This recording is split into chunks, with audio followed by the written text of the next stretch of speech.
Mei 7. Jumatano, mwaka wa 2025. Mpango wa uinjilisti wa Yesu, kuzaana.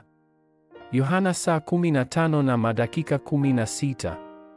Si ninyi mlionichagua mimi, bali ni mimi niliyewachagua ninyi, nami nikawaweka mwende mkazae matunda, na matunda yenu yapate kukaa, ili kwamba lolote mmombalo Baba kwa jina langu awapeni. Lazima ufurahie baraka ya kuzaana. Sababu ya msingi ya kuzaa ni wale ambao ni wagonjwa, ili kuwaponya wale wanaosumbuliwa na magonjwa ya kimwili kama vile kansa, magonjwa ya akili na moyo, na matatizo ya kiroho. Mambo matano lazima yawe ya kibinafsi kwao. Hii ni pamoja na maneno ya daktari wao, lishe sahihi, mazoezi, kutembea bila viatu, kupumua na maombi. Zaidi ya yote, hali kubwa ya maombi ni wakati ubinafsi unapotea na Mungu pekee ndiye anayebaki. Asubuhi lazima uingie katika maombi ya kupumua kwa kina, na usiku lazima utafakari kwa undani kuhusu neno. Wewe lazima ubadilishe kila kitu kuwa maombi wakati wa mchana. Kisha mdundo wa masaa 24 yataundwa, na masaa 25 ya ufalme wa Mungu yataanzishwa. Kwa wakati huu utakuwa shahidi wa jibu la milele. Kisha utapokea majibu 3 na kuinua batiza ndani ya maombi. Kupumua ndiyo njia bora zaidi ya kuimarisha kinga ya mwili na kiroho. Ikifanywa kila wakati, itafufua ubongo wako. Hivyo, kwanza Paulo alimakinikia kuwahudumia wale walio na magonjwa. 1. Kuzaa matunda. Yesu alifafanua kuzaa kuwa tendo la kuzaa matunda. Tawi huzaa matunda kwa muda mrefu kama bado kushikamana na mzabibu.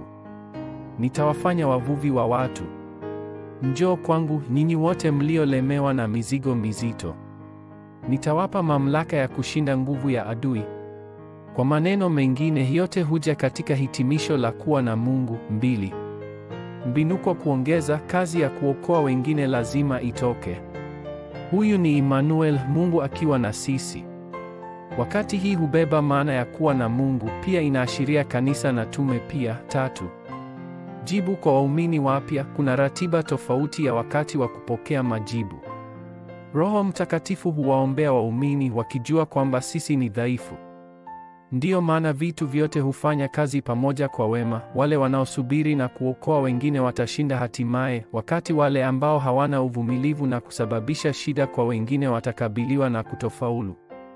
Kisha misheni yako itafunuliwa. Utasikia hariri na maombi 777 na kupata jibu lako katika maombi. Kama matokeo, utapanga kama unavyoona mpango wa Mungu. Unaweza kwenda kuelekea shamba mara baada ya kuiona. Katika hatua hii, mawazo yako mwenyewe sio muhimu. Ni kwa sababu kazi za ufalme wa Mungu zitakuwa zimeanzishwa kila hatua ya njia. Ombi la agano. Mungu Baba, na nifurahie baraka za kuzaa katika shamba langu. Ninapowaponya wale ambao ni wagonjwa, naomba kazi za uponyaji wa kweli zifanyika katika shamba langu. Naomba niwe shahidi ambaye anaona kazi za ufalme wako kuanzishwa kila hatua ninayochukua.